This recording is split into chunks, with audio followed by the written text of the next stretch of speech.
बिस्मिल्लाहिर्रहमानिर्रहीम। अस्सलाम वालेकुम नाज़रीन, मैं हूं कंबर ज़ेदी। प्रोग्राम देख रहे हैं आप डिबेट एट 8। नाज़रीन, आलमी मईशत तबाही के दहाने पर है। ईरान इसराइल जंग बढ़ती जा रही है और जिस तरह से ये तूल पकड़ रही है उस तरह से तेल और गैस के ज़खायर जो हैं मुख्तलिफ ममालिक के लिए नायाब होते जा रहे हैं। कल ईरान की ऑयल फैसिलिटी स्टोरेज पर हमला किया गया। इससे कबल ईरान की जानिब से सऊदी अरब में ऑयल रिफाइनरी पर हमला किया गया। मुख्तलिफ ममालिक जो हैं स्ट्रैटेजिक एसेट्स को टारगेट के साथ साथ जो तेल और ऑयल के ज़खायर हैं इनको टारगेट कर रहे हैं। ये पूरी दुनिया के लिए खतरा बनता जा रहा है। पाकिस्तान के लिए ये सूरत हाल कितनी खतरनाक है। LNG के कार्गो आने थे, ऑयल पर हमने ऑलरेडी प्राइस बढ़ा दी है, मजीद अगले हफ्ते प्राइस बढ़ने जा रही है। इस पर डिस्कस करेंगे। ज्वाइन किया खाकान नजीब साहब ने, साबिक मुशीर ख़जाना माहिर मईशत। बहुत शुक्रिया हमें प्रोग्राम में ज्वाइन करने के लिए खाकान साहब। राइट नाउ जो सूरत हाल है, कल ईरान की ऑयल स्टोरेज फैसिलिटी पर हमला हुआ है। इससे कबल ईरान ने सऊदी अरब की ऑयल रिफाइनरी पर हमला किया था। आबनाए हुर्मुज़ मुकम्मल तौर पर बंद है, ऑयल प्राइसेस जंप कर रही हैं। आप क्या समझते हैं कितनी वर्स्ट हो सकती है ये सिचुएशन आइंदा आने वाले दिनों में? तो इट्स एन अनफॉर्चुनेट सिचुएशन जहां पे एक कन्फाइंड सा कॉन्फ्लिक्ट था। उम्मीद थी कि ये स्प्रेड नहीं करेगा और कोई तस्फिया तलब बातों की तरफ आगे चला जाएगा, बट अनफॉर्चुनेटली ऑब्वियसली इस वक्त जो लग रहा है, ऑयल जब खुलेगा, मार्केट्स चूंकि सैटरडे संडे को बंद होती हैं, $92 के करीब ब्रेंट था जब वो बंद हुआ था। पर उसके बाद जैसे आप कह रहे हैं कुवैत में भी, सऊदी अरेबिया में भी और ईरान की भी जो ऑयल फैसिलिटीज हैं, प्लस हरमोज से ना सिर्फ तेल गुजर रहा है, 1/5 ऑफ द वर्ल्ड ऑयल वहां से गुजरता है। और ये भी याद रखिए कि 1/5 अराउंड LNG भी वहीं से गुजरती है। कतर का LNG भी बंद है। So obviously this is like a turning out to be like a battle for oil, a battle of oil, a battle of quality and quantity of oil, the pricing of oil, ये सब चीज जो है। और इससे obviously triple digit oil यानी कि $100 का ऑयल जो है वो लाइकलीहुड सिनेरियो में चला गया है। अगर लग रहा था कि इरानियन प्रेसिडेंट ने जब ये कहा कि हम नहीं हिट करेंगे एडजॉइनिंग कंट्रीज को, अपने रीजनल पार्टनर्स को, अपने रीजनल फ्रेंड्स को, मुस्लिम कंट्रीज को, पर उसके बावजूद हमने देखा कि कई जगह ये हिट्स हुई। और अब ये लग रहा है कि जो वर्ल्ड इकोनॉमी है उस पर ये शेव ऑफ करेगी एक इकोनॉमिक ग्रोथ को। बिकॉज एक तो वैसे ही जब आपके पास फ्यूल ना मुयसर हो तो आप कैसे इकोनॉमी को आगे लेकर चलेंगे। एक्सपोर्ट जो है वो लैग करेंगी सारे ममालिक में, दैट्स नंबर 2। जो कंज्यूमर डिस्क्रिशनरी है, जो कंज्यूमर्स सामान खरीदते हैं, ट्राउजर खरीदें, लिनन खरीदें, वो सब जो है थोड़ा सा होल्ड पे चले जाएंगे। पाकिस्तान जैसे ऑयल इंपोर्टिंग कंट्रीज जो दुनिया भर में हैं, उन्हें तेल की कीमत पेट्रोल पंप पे या डेली या वीकली या बाई मंथली तब्दील करना पड़ेगी। उसका एक नेगेटिव इम्पैक्ट इन्वेस्टमेंट पे आता है। जो इन्वेस्टमेंट डिसीजंस हैं वो डिले हो जाते हैं। आपने पाकिस्तान में भी देखा, हालांकि मेरा ख्याल था कि कुछ वेट किया जा सकता था, पर हुकूमत ने पाकिस्तान की जो ₹55 डीजल और ₹55 पेट्रोलियम प्रोडक्ट्स पे ओवरऑल जो है। मिफ्ता इस्माइल साहब, खाकान साहब कहते हैं कि कंपनीज को फ़ायदा पहुंचाया गया। ये प्रॉफिट जो है, मार्जिन, जितने मार्जिन से प्रॉफिट उनको हुआ है वो आवाम तक मुंतकिल हो सकता था, लेकिन चूंकि हुकूमत ने they choose companies over people. Do you think so कि ऐसा ही मामला है? कंबर, let me try and explain कि मामला है क्या। देखिए, मामला इज द फॉलोइंग। प्राइस इसकी किस तरह तय होती है। So let's everyone try and understand कि ये प्राइस पाकिस्तान में बनती कैसे थी इससे पहले कि ये कॉन्फ्लिक्ट हुआ। ये प्राइस इस तरह तय होती थी कि आप जो 2 हफ्ते की कीमत है उसमें जो ऑयल कार्गोज आए हैं उसकी एक एवरेज ओगरा प्राइस निकाल के आप एवरेज प्राइस पे अगले 15 दिन की कीमत को सेट कर देते थे। तो यानी लेट्स से 15 से 28 तक जो फरवरी की कीमत है उससे 1 मार्च से 15 की कीमत सेट हो गई। अब कीमतें इस तरह चेंज हो जाएंगी जो कि हुई, मतलब पिछले जब से कॉन्फ्लिक्ट हुआ है तकरीबन 30 से 35% कीमत प्लैट्स की, वो जो सिंगापुर में जिसे हम कीमत लेते हैं, शायद डीजल की इससे भी ज्यादा तब्दील हो गई। सो एक तो ये बात थी कि एक प्राइस सिग्नल तो करना था। ये अगर कोई भी कहे तो गलत होगा कि आपको प्राइस सिग्नल नहीं करना था, प्राइस सिग्नल करना था, सबको समझना है। वो प्राइस सिग्नल करने के लिए किस तरह करना था, कितना करना था, इस पे बहस हो सकती है। बट प्राइस सिग्नल आप वो कंपनीज के मार्जिन में जाके करते या जो आपने इस वक्त लगाया हुआ था जिसको कहते हैं पेट्रोलियम डेवलपमेंट लेवी, उसमें करते, ये दूसरी बात है। तीसरी बात यह है कि अगर तो ये सिग्नल बड़ा क्लियर होता लोगों की लाइनअप्स ना शुरू होते तो आपको 55 रुपए का शायद सिग्नल की बजाय आप कम सिग्नल कर सकते थे, बट प्राइस सिग्नलिंग करनी थी। हुकूमत ने मैक्सिमम करने के लिए किया, और जो पेट्रोलियम डेवलपमेंट लेवी है उसको भी बढ़ाया पेट्रोल पे, क्योंकि पेट्रोल पे तो कीमत इतनी बड़ी ही नहीं थी, और जो डीजल है उस पे कम करके पेट्रोलियम लेवी 55 रुपए पास ऑन किया, और उसमें से बेशतर जो है वो कंपनीज को गया। आर्ग्यूमेंट हियर इज के ये इनफ नहीं था। अगर एक तो ये करना कितना चाहिए था, और क्या इसको स्टैगर करना चाहिए था, और क्या आईएमएफ से बात करके पेट्रोलियम लेवी पे कुछ ऑफ लेना चाहिए था, या सिर्फ पेट्रोलियम लेवी ही 20 25 30 रुपए चेंज करनी चाहिए। सो ये सारे ऑप्शंस आपके अब पास इसमें दो सिनेरियोस डिस्कस करते हैं। एक तो पृथ्वी बड़ी मैक्सिमम पे थी, आपको मालूम है, इस पर भी बहस हो रही थी कि पेट्रोलियम लेवी आपने इतनी रखी हुई है, आपने उसको मजीद फर्दर इंक्रीज कर दिया है। अब बजाय इसके कि क्राइसिस के दौर में आप अपनी आवाम को सब्सिडाइज करें, आपने उसको मैक्सिमम इंक्रीज कर दिया। फिर आपने जो ऑयल प्राइसेस बढ़ाई हैं दूसरे सिनेरियो में, वो आपने पुराने खरीदे गए तेल पर बढ़ाई हैं, जिससे ज्यादा प्रॉफिट मार्जिन जो है वो कंपनियों के खाते में गया है, और इस पर प्राइम मिनिस्टर हाउस में डिबेट भी हुई है। तो आप क्या समझते हैं, ये जो दोनों डिसीजंस लिए गए हैं, क्या ये हुकूमत ने कोई राशनल सामने रख के लिए हैं, या फिर आपको लगता कि जिस तरह से अपोजिशन की मुतादिद रहनुमा कह रहे हैं कि इसमें कंपनीज को ज्यादा फायदा पहुंचाया गया है, अवाम को नहीं सोचा गया, अवाम को जहन में नहीं रखा गया, प्लस हुकूमत के अपने भी ब्यूरोक्रेटिक जो लोग हैं, ब्यूरोक्रेसी है, उसके अपने खर्चे बहुत हैं, उनमें भी कट डाउन नहीं करे, तो अल्टीमेटली कुर्बानी आवाम को देनी पड़ रही है। तो your point of view sir? कंबर, मेरा पॉइंट ऑफ व्यू बड़ा क्लियर है इस पे, और इट इज द फॉलोइंग कि चूंकि पिछले 15 दिन की जो एवरेज प्राइस है उस पर अगले 15 दिन का तायुन होता है, तो ये तो तायुन हुआ था। चूंकि एक मार्केट में डिस्टर्बेंस आ गई थी तो एक प्राइस सिग्नल करना था। वो प्राइस सिग्नल आपको जरूरी नहीं था कि कंपनीज को पास ऑन करके करते, पेट्रोलियम लेवी को 20-25 रुपए बढ़ा के इसको कर लेते, और फिर पेट्रोलियम लेवी को विड्रॉ कर लेते। आई थिंक इस तरह जाना चाहिए था। अब उन्होंने 55 रुपए सिग्नल किया। I think it's on the higher side, considering कि ये इसके साथ साथ बहुत कुछ और करने की जरूरत थी, जिसका कुछ जिक्र आपने किया।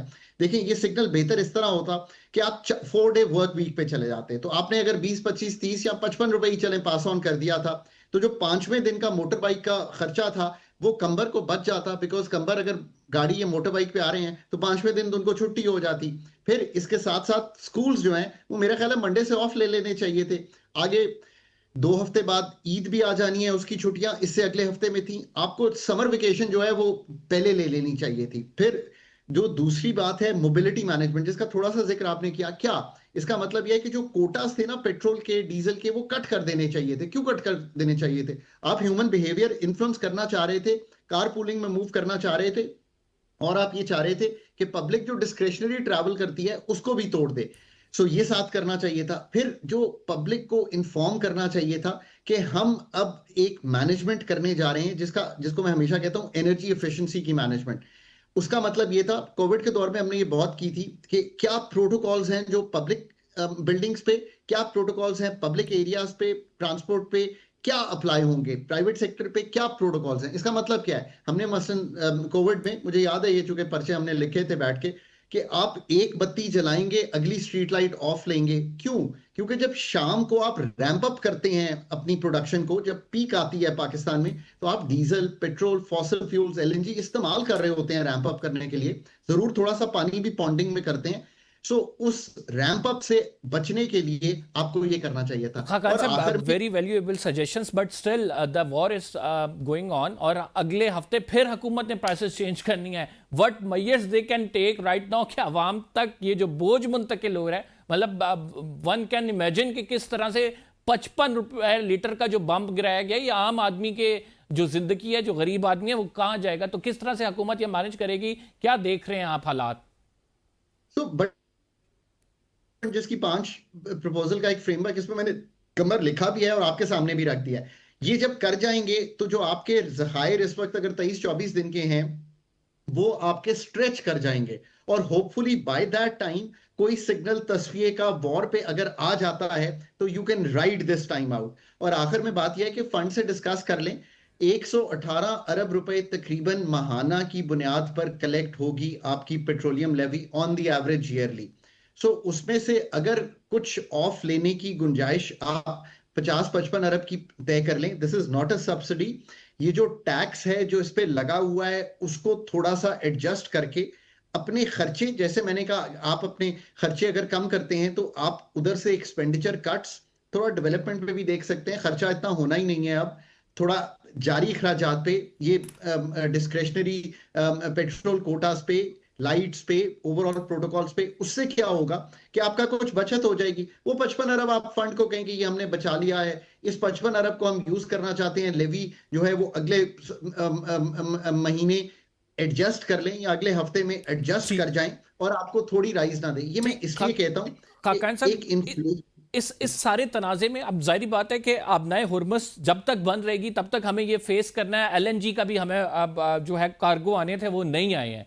अब एनर्जी क्राइसिस एक क्रिएट हो गया है। आप क्या समझते हैं पूरी दुनिया की इकॉनमी के लिए, क्योंकि पाकिस्तान इससे अकेला मुतासर नहीं हो रहा, चाइना भी मुतासर हो रहा है, gulf countries already in state of war हैं, तो आप क्या समझते हैं कि कितने अरसे तक ये जो आबनाए हुरमुस अगर ये बंद रहे तो इकॉनमीज कोलैप्स होना शुरू हो जाएंगी, या सस्टेन कितने अरसे तक कोई मुल्क कर सकता? देखिए ना, ये तो डिपेंड करता है। अगर आपने जखायर जापान की तरह 254 दिन के रखे हुए हैं तो आप सस्टेन कर जाएंगे।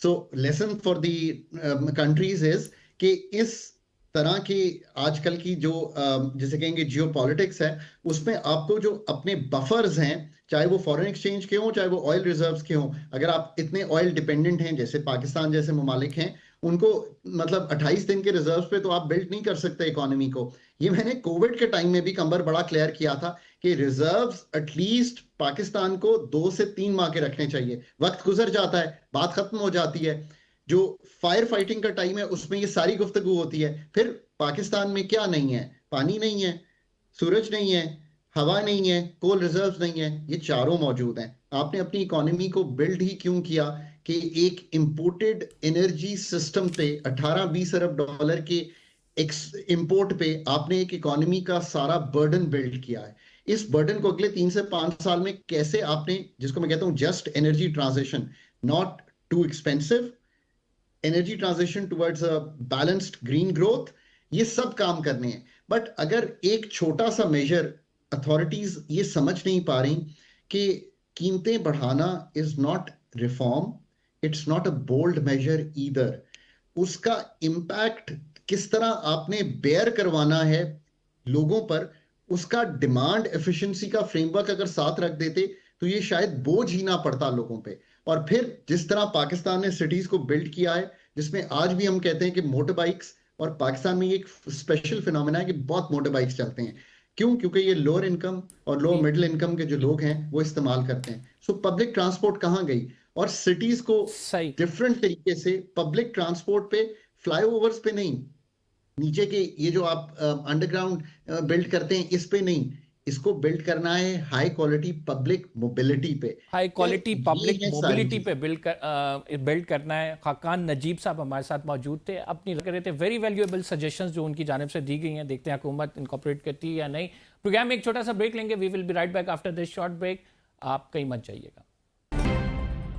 वेलकम बैक नाज़रीन। इस जंग के माहौल में पाकिस्तान की पॉलिसी क्या होनी चाहिए? हमें पता है कि हम मुतासर हो रहे हैं, बिला वास्ता मुतासर हो रहे हैं। पाकिस्तान डायरेक्टली इस जंग का हिस्सा नहीं है, लेकिन इसके असरात जो हैं वो पाकिस्तान तक आ रहे हैं। फवाद चौधरी साहब ने हमें ज्वाइन किया, सीनियर सियासतदान है। बहुत शुक्रिया चौधरी साहब। सबसे पहले पेट्रोल की प्राइसेस के हवाले से, जिस तरह से आपको मालूम है कि ऑयल कंपनीज को फ़ायदा पहुँचाया गया, मिफ्ता इस्माइल साहब बड़ा खुल के बोल रहे हैं, ओपोजिशन बड़ा खुलकर इस पर बोल रही है। आप क्या राय रखते हैं कि हुकूमत ने आइंदा हफ्ते फिर जो है वो पेट्रोल प्राइस जो है आलमी मार्केट के हवाले से एडजस्ट करनी है? What do you think? क्या दोबारा से आवाम पर बोझ डाला जाएगा? जी बिल्कुल। कल मेरी एक बड़े जिम्मेदार शख्स से बात हो रही थी, जो डायरेक्टली इन्वॉल्व हैं प्राइसेस फिक्स करने में। तो उनका ख्याल था कि हमें शायद 40 रुपये कीमत और बढ़ानी पड़ेगी, और अगर यही सूरत हाल जो है वो बरकरार रहती है। और इस वक्त जो बुनियादी तनकीद है हुकूमत पे वो दो बातों को लेके है।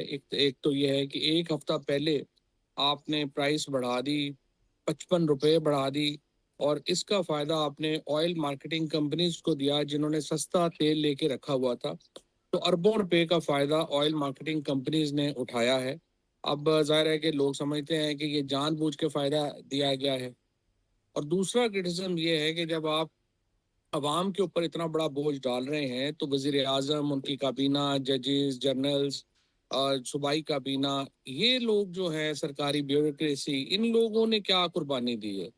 ये अगर खुद सारे लोग जो हुक्मरान तबका है वो 1 रुपया भी अपने बिल में माइनस करने को तैयार नहीं है, और टैक्सेस के पैसे जो है वो 11-11 अरब रुपए के जहाज लेने के ऊपर खर्च होने हैं, तो फिर हुकूमत की जो एक मॉरल अथॉरिटी है वो वैसे ही पहले ही नहीं है, इससे और कम हुई है। तो ये एक बड़ा, मैं समझता हूँ कि बड़ा जज साहब वो अलमिया है। कहते हैं कि हम करंट अकाउंट डेफिसिट में नहीं जाना चाहते, दैट्स वाई हमने इतनी रियलिस्टिक बेसिस पर इंक्रीज की है प्राइस।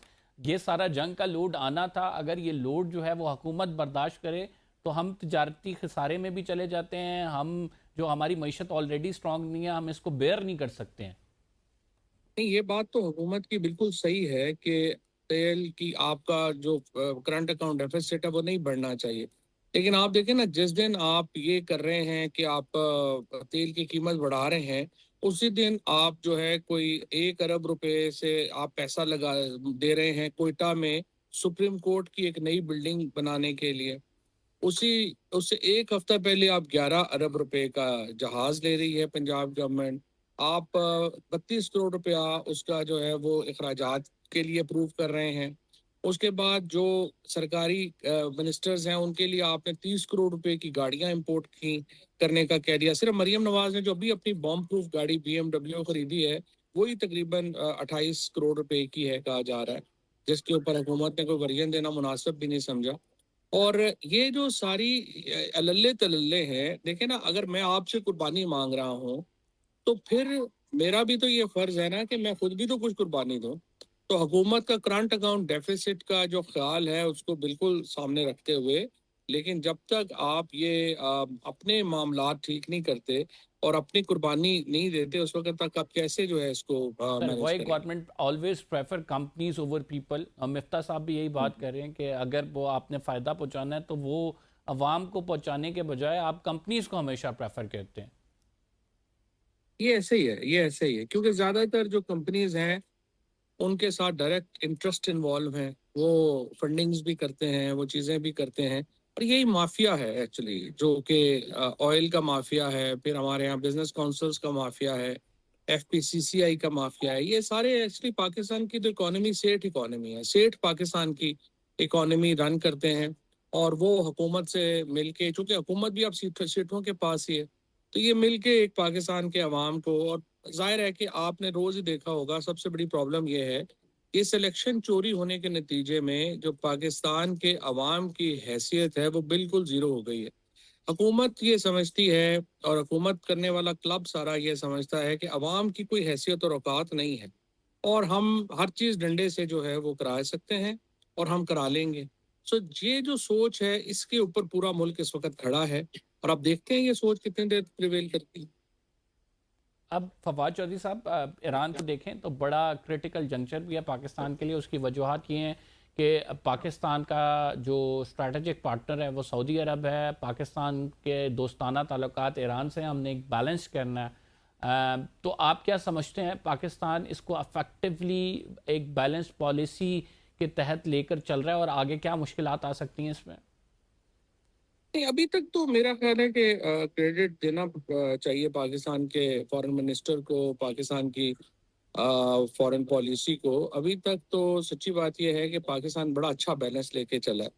हमने जो ईरान के ऊपर हमले हैं उनको भी कंडेम किया है। आज मैं देख रहा था कि इंडोनेशिया के वज़ीर आज़म ने ये बात कही है, ईरान को ये मैसेज दिया है कि पाकिस्तान के वज़ीर आज़म और इंडोनेशिया जो है वो तैयार है एक रिकन्सिलिएशन का प्रोसेस शुरू कराने में। लेकिन जो पहली बात यही होगी कि आप अरब मुल्क जो हैं उनके साथ ईरान और अरब मुल्कों का फड्डा जो है वो ख़त्म हो, और इसमें आप पाकिस्तान, तुर्की, इंडोनेशिया, मलेशिया, यही 3-4 मुल्क हैं जो बड़ा रोल अदा कर सकते हैं। एंड लेट्स होप कि ये मुल्क जो हैं कोई रोल अदा करें और इसको नीचे लेके आएं। अदरवाइज तो इकोनॉमी दुनिया की तो हिल गई है, लेकिन हमारा तो मसला ये है कि हमारी इकोनॉमी पहली बड़ी फ्रेजाइल थी। उसके बाद अफगानिस्तान के साथ इस वक्त पाकिस्तान की एक लड़ाई चल रही है, जिसका खर्चा ज़ाहिर है बड़ा ज़्यादा है।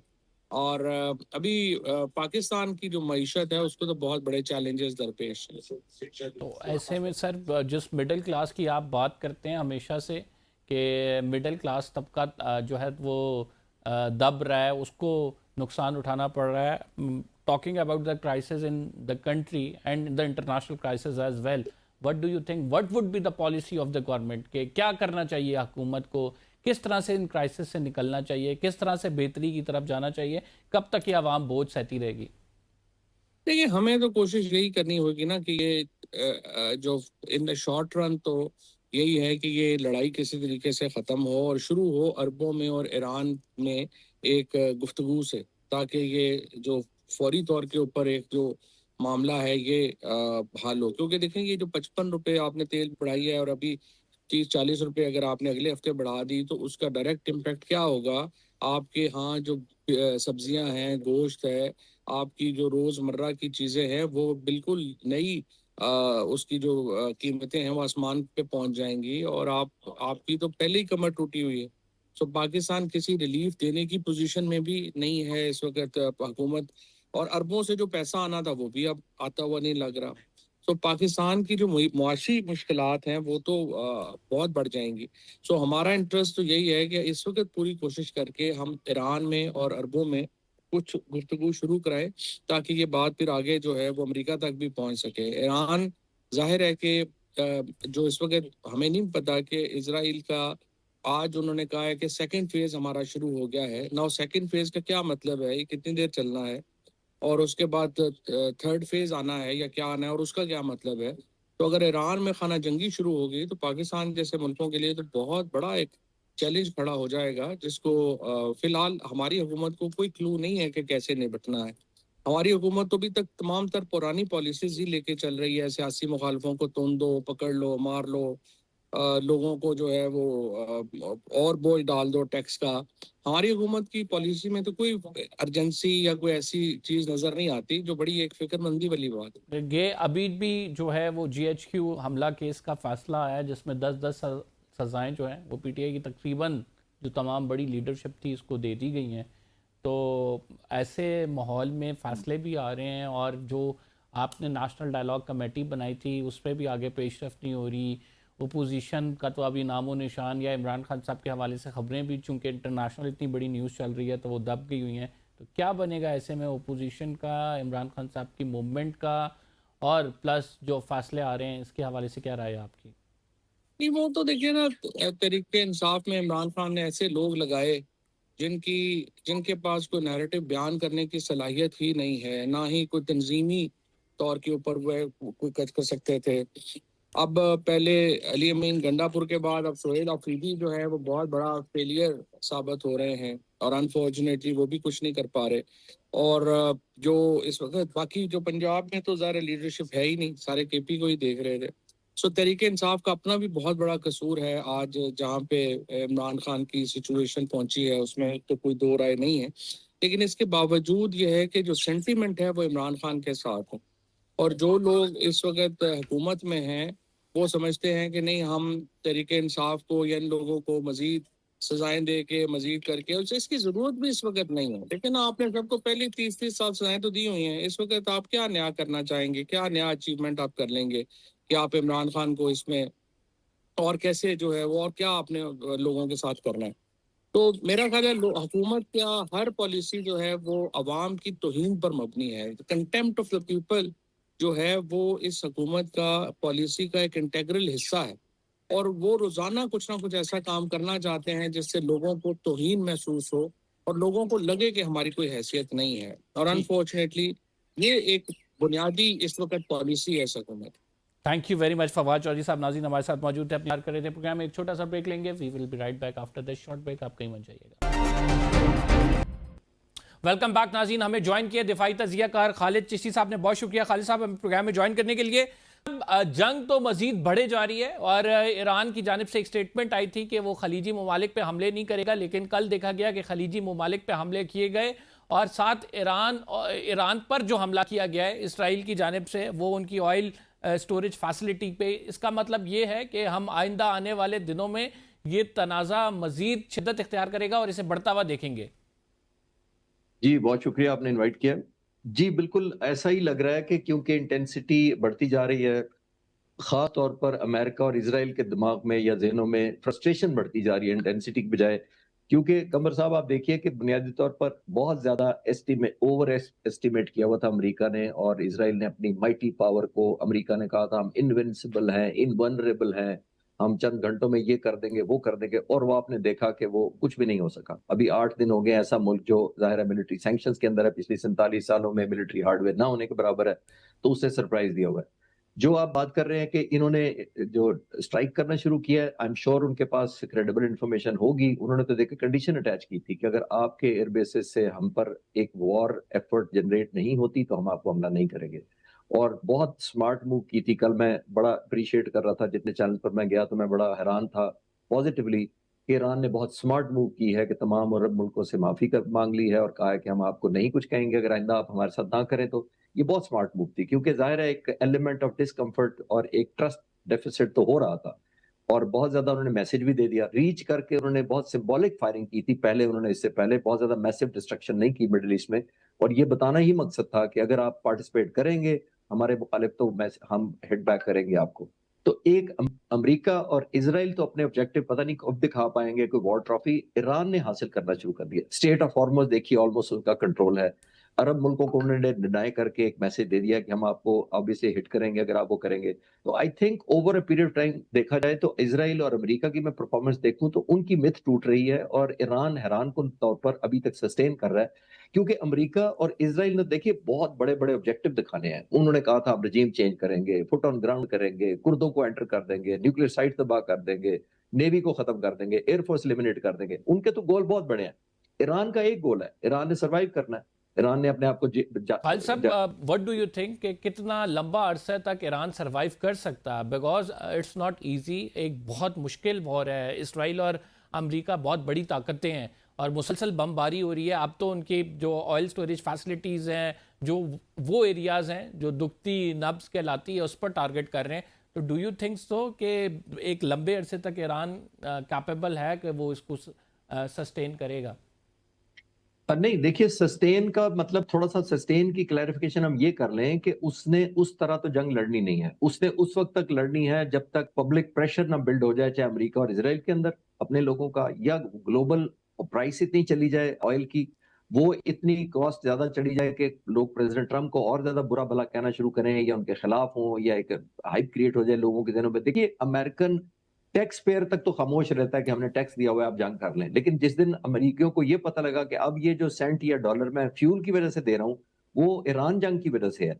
तो दूसरी बात एक और इंपॉर्टेंट आप नोट करें कि जो स्टेट ऑफ हॉर्मुज़ है उसमें उन्होंने सी अपना कंट्रोल रखा हुआ है। वो कह रहे हैं कि हम गुजरने नहीं देंगे। एक और सिम्टम देखें, अमेरिका के एनर्जी मिनिस्टर ने कल कहा था कि जितने शिप्स या शिपिंग कंपनियों को हम कह रहे हैं कि हम कंपनसेशन देते हैं आपको इंश्योरेंस की, हम आपको एस्कॉर्ट करते हैं, कोई मानने को तैयार नहीं है। ये क्या मतलब है? एक सुपर पावर है बुनियादी तौर पे, उसकी क्रेडिबिलिटी इतनी कम है कि उसकी इंश्योरेंस को भी कोई नहीं मान रहा, उसके एस्कॉर्ट को भी ट्रस्टेड कोई नहीं समझता। तो आई थिंक ईरान का स्ट्रक्चरल जो इंफ्रास्ट्रक्चर है वो बहुत फैला हुआ है। ये बहुत वसी 1.7 मिलियन स्क्वायर किलोमीटर एरिया है, 33 के करीब डिस्ट्रिक्ट है। तो आई थिंक वो रेजिस्टेंस डाइल्यूटेड करेगा, लेकिन उसका मकसद ही सस्टेन करना है। जितनी आप प्रोलॉन्ग होगी अब के बाद से, वो अमेरिका और इजराइल को नुकसान होगा। खालिद साहब, आप क्या समझते हैं कि इस सारे मामले में अगर देखें चाइना और रशिया का रोल? हमने वॉशिंगटन पोस्ट की खबर देखी थी जिसमें रशियन इंटेलिजेंस के हवाले से बात हुई कि वो चाइना को फराम कर रहा है, फिर ईरान को फराम कर रहा है। और फिर अगर चाइना की बात की जाए, स्ट्रेट ऑफ हॉर्मुज़ बंद है, चाइना का जो ऑयल है वो वहीं से आता है। ईरान दो के क्लेम कर रहा है कि हम चाइनीज़ शिप को नहीं रोकेंगे, लेकिन कब तक ये ईरान भी बर्दाश्त करता रहेगा? अल्टीमेटली क्या आप समझते हैं कि ड्रैग हो जाएंगे रशिया और चाइना ना चाहते हुए भी? देखिए रूस का तो अमेरिकी सदर ने अभी भी कहा है कि रूस हेल्प कर रहा है, टारगेट बता रहा है। तो अगर टारगेट बता रहा है तो वो एक्यूरेट टारगेट बता रहा होगा, तभी उनको तकलीफ हुई है। अगर वो टारगेट गलत बता रहा होता, या उनकी फायरिंग ना हिट नहीं लग रही होती, या उसकी डिस्ट्रक्शन ना कॉज कर रहे होते इजरायली या अमेरिकन एसेट्स के ऊपर ईरानियन मिसाइल्स, तो फिर ये उनको कहने की क्या जरूरत थी? बल्कि उनको कहना ही नहीं चाहिए था। जब आप कहते हैं कि हमारी इन्फॉर्मेशन दे रहा है तो इसका मतलब इन्फॉर्मेशन जो आप चाहते थे कि ना जाए वो उसका जिक्र किया आपने। तो मेरा ख्याल है टेसिटली तो ईरान और इवन की फेवर में रूस और चीन दोनों मौजूद हैं। चीन एक और काम कर रहा था जो इस जंग से तकरीबन एक हफ्ता पहले मैंने देखी थी। उन्होंने बहुत रियल टाइम एक सैटेलाइट की पिक्चर्स रिलीज की थी तमाम उन बेसिस की जहां पर अमेरिकी जहाज खड़े थे मिडिल ईस्ट में आकर। तो एक बहुत बड़ी इंफॉर्मेशन है, अगर किसी को पिन पॉइंट ईरान को पता चल जाए तो वो मैसिव हिटिंग कर सकते हैं। जैसे वफाक एक एयरबेस है जॉर्डन का, वहां बहुत बड़ा ट्रांसपोर्ट C-130 और C-17 जहाज खड़े थे, 52 के करीब फाइटर जेट खड़े थे, इतना क्लोजली देखा जा सकता था। तो इस तरह की इंफॉर्मेशन अगर चाइना देता रहे तो आई थिंक बहुत ज्यादा मदद करेगी टारगेटिंग स्ट्रैटेजी बनाते वक्त ईरान को। And what do you think about the relation America और इंग्लैंड के, जो अभी एक सर्दी का शिकार है? उसकी वजूहत ये है कि अमेरिकन प्रेसिडेंट ने एक ट्वीट किया है कि हम जो है जीती हुई जंगों में उन इत्तेहादियों के शुक्रगुजार नहीं हो सकते जो हमारे साथ खड़े ही नहीं हुए। तो 2 जहाज़ जो उन्होंने भेजे थे, तो बड़ा तंजिया ट्वीट किया, आपकी मेहरबानी ये जहाज़ ना भी भेजते तो हम ये जंग जीत चुके हैं। जी, वो सिंबॉलिकली, क्योंकि एथिक्स कहीं कहीं जिंदा हैं। जैसे स्पेन का बहुत ज्यादा लीडरशिप ने फैसला किया कि हम नहीं पढ़ेंगे और आउटराइटली उन्होंने डिनाई कर दिया है। प्रेशर अब प्रेसिडेंट ऑफ अमेरिका का बहुत है, ज़ाहिर है उनको पता है कि कल इन्हीं मुल्कों के पास तो डिफेंस हमने जाके करना है, यानी अमेरिका ने जाके करना है। तो उनको ये भी इनसिक्योरिटी हो जाती है कि कल को कोई और मुल्क हमारे पर चढ़ दौड़ा तो हमने भी अमेरिका को याद करना है। क्योंकि आपने देखा जब से नेटो बना है, तमाम की तमाम डिफेंस तो ऑलमोस्ट ये जो वेस्टर्न मुल्क हैं, यूरोपियन मुल्क हैं, उनका सारा डिफेंस तो अमेरिका ने आउटसोर्स किया हुआ है अपने पास।